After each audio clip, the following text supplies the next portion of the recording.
Friends, जय माँ बगलामुखी, जय माता सिंह, जय श्री श्याम। सब लोगों ने मुरली की फ़ोटो देखी होगी। बहुत मतलब कहते हैं ना 1 किलो के ऊपर ही बनी, कुछ 1.25 किलो मुरली है, आधा किलो भगवान का गदा है। बहुत सुंदर बनाया है। मुरली पे जय श्री श्याम लिखा है।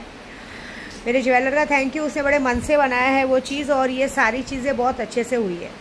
अब बस बाबा जी के पास जाना। आज इतनी बारिश हो रही है कि बारिश से याद आया कि जब वसुदेव जी नंद बाबा के पास हमारे किशन कन्हैया को छोड़ने जा रहे थे, तब भी इतनी सारी बारिश थी। और आज में उनकी सबसे प्यारी चीज़ देखिए, खाटू श्याम बाबा हो, सावरिया सेठ हो, सब पेट्रोल पंप, किसका खुलता है पेट्रोल पंप चढ़ाते हैं, किसी का घर होता है तो घर चढ़ाते हैं। लेकिन भगवान को सबसे ज़्यादा प्रिय क्या है, वो कोई नहीं चढ़ाता है।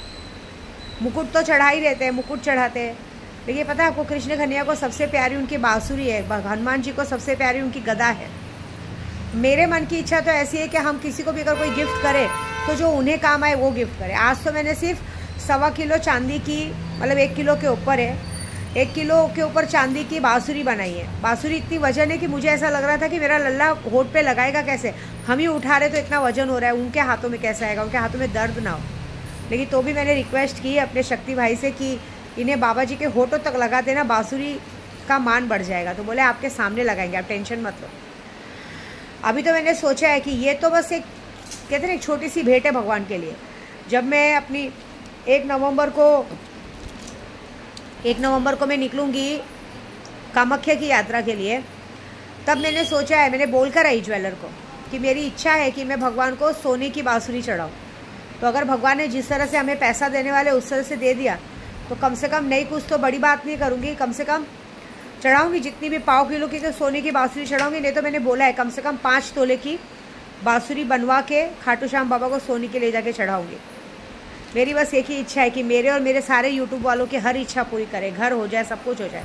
और सबसे बड़ा सबका थैंक यू आज कि आज सबने मेरे बोलने पे, बहुत सारे लोगों ने माँ काली के मंदिर में जाके नींबू का हार चढ़ाया। एक मेरी मीनाक्षी करके हो, बेचारी तो बोलती माँ मैं चढ़ाने गई थी नींबू का हार, चढ़ाया भी नींबू का हार, लेकिन फ़ोटो नहीं निकाल पाई क्योंकि वहाँ किन्नर बैठे थे और वो किन्नर लोगों के यहाँ पे था, तो वहाँ पे काली माता के पास किन्नर बैठे थे और उन लोग का ही मंदिर था, तो लोगों ने फ़ोटो नहीं निकालने दी। कोई बात नहीं, आपने चढ़ाया वो बड़ी बात है।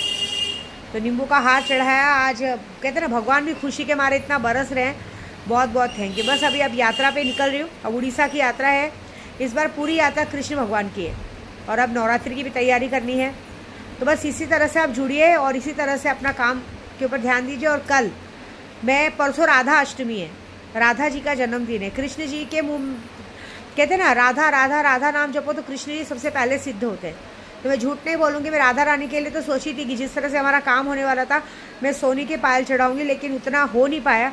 तो भी उनका जन्मदिन है, राधा रानी का जन्मदिन है, तो उनके लिए कुछ तो भेंट बनती है ना। तो साड़ी तो ली थी मैंने, लेकिन उनके लिए भी एक चांदी की प्यारी सी पायल ली है, वहीं खाटू श्याम में ही जाके चढ़ा दूँगी। क्योंकि अब मैं वृंदावन तो जाऊँगी नहीं, खाटू श्याम बाबा के दरबार में चढ़ गई तो समझो राधा रानी को मिल गई, ये बहुत बड़ी बात हो जाएगी। तो बस परसों राधा अष्टमी है। आप सब भी हमेशा कृष्ण कन्हैया के लिए, लड्डू गोपाल के लिए आप माखन वाखन बनाते, लेकिन एक बार उनकी राधा रानी के लिए कुछ करके देखिए। आपकी ज़िंदगी का सब कुछ अच्छा होगा, आपका प्यार आपके पास लौट के आएगा, आपके काम धंधे अच्छे होंगे सब, क्योंकि राधा रानी साक्षात माँ लक्ष्मी है। ठीक है, हर जगह सीताराम सीताराम कहते हैं ना, जैसे हम राधे कृष्ण कहते हैं। तो राधा अष्टमी के दिन ही बाबा कहते हैं ना श्याम बाबा को मुरली चढ़ेगी और उन्हें चढ़ेगा। तो ये ज़्यादा कुछ नहीं कहूँगी। परसों आपकी यथाशक्ति, जैसे आप भोग किशन भगवान को चढ़ाते हैं, वैसे अपनी इच्छा का जो आपको लगे कि हमारे किशन भगवान को पसंद है, राधा रानी को पसंद है, बस घर में खाने का अच्छा सा भोग बना के मंदिर में राधा रानी के नाम पे चढ़ा दीजिएगा। इससे ज़्यादा कुछ नहीं करना है, ठीक है। तो बाकी यात्रा निकल रही हूँ, ध्यान दीजिएगा सब लोग और अपना काम कीजिए, और काम में भी ध्यान दीजिएगा, और जो चीज़ें मैं सिखा रही हूँ उसको ठीक से फॉलो कीजिएगा, ठीक है। जय माता दी।